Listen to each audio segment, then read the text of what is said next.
maybe that doesn't count. I know earlier this year, the head of New Hampshire Fish and Game was entirely ignored. Separate committee, but when it got to the full house, his recommendation that bill be tabled, absolutely ignored. When I went to Dartmouth Medical School, a mentor and friend of mine, C. Everett Group, has been ignored by the same body, bigger body here, when he said the only thing more addictive than nicotine is spending taxes from tobacco. Along those lines, I'd like to make a few corrections on here, starting with this. This is my credit card. Someone came up here and said there's an internet loophole and a gun show loophole. Anybody wants to take this and order a gun off the internet or go to a gun show, go to a dealer there, you can purchase a gun with this, put $10,000 on the table, I'll do it too. I don't see anybody coming to take it. I've taken this and talked with our federal representative, my federal representative, Carol Shea Porter. She won't take me up on the offer. The loopholes simply do not exist. That is not true. We should seek the truth here. Along those lines, I'm his father. Unfortunately, my wife wasn't able to be here. I have a 15-month-old son. Before he's 18 months, he's going to have a little brother. The last thing I want is for my kids to be in any type of harm, whether it's from guns or anything else. I don't care where the violence comes from. I don't want violence for my kids. It's not what they're going to learn. I'll be brief on the rest of this. There's a lot of stuff that was said here. This was, somebody said boilerplate. This has literally been almost plagiarized from the Mayors Against the Legal Gun website.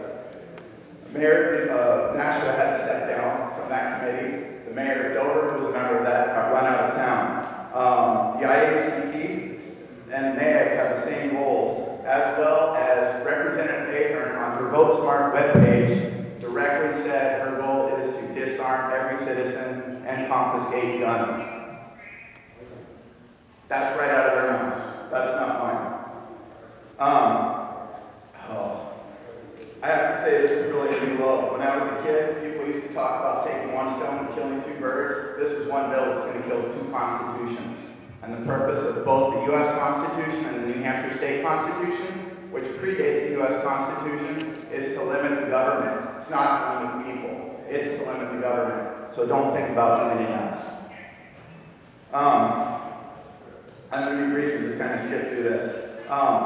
Somebody in here has repeated this absolutely hilarious study of 96% of New Hampshire gun owners want background checks. I urge the committee, please, the United States is number 55 right now in science and math out of the whole world. We are circling the porcelain, you know what. We are horrible. This study was done by a professor right here in New Hampshire of his own students who still needed to get a grade from him. If you don't think that's biased, tell me what is. You can't have a more biased study than that. It's just absolutely crazy.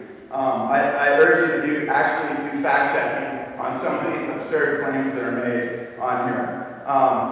Going back to my son, when he turned 16, I cannot wait for the day when he's able to buy his own hunting license. He'll know how to before. There's exemptions in here. I can certainly hand him my gun ahead of that. When he turns 16, what if he wants to use a friend's gun? That's certainly legal right now. That's certainly something I did. He'd be a criminal. At 16, you're going to make a criminal out of a 16-year-old. If I intend to raise to be a gentleman and a scholar. So can you wrap up your comments, please? I will be done in a minute. I will be done as briefly as possible. The other thing, I urge you to please look at the definition of the weapon that's in this bill and think of an airbag in a car. I really don't want to have to go through background checks to go buy a car. That would really be ridiculous. Read the bill, please. Sir, don't assume that the representatives in Congress... I'm aware that some are very much opposed to this. Read the bill. Thank you. And I apologize if that was taken the wrong way. It was not intended so. Get into this. All right, so last thing, we had 2 people from out of state testify here at Sandy Hook. It's absolutely tragic what happened. Nobody wants that to happen here. It is absolutely a tragedy. But it was our parents' politics that created the gun-free zone to enable that tragedy. And we don't need the politics here in New Hampshire. Thank you. Thank you for your testimony.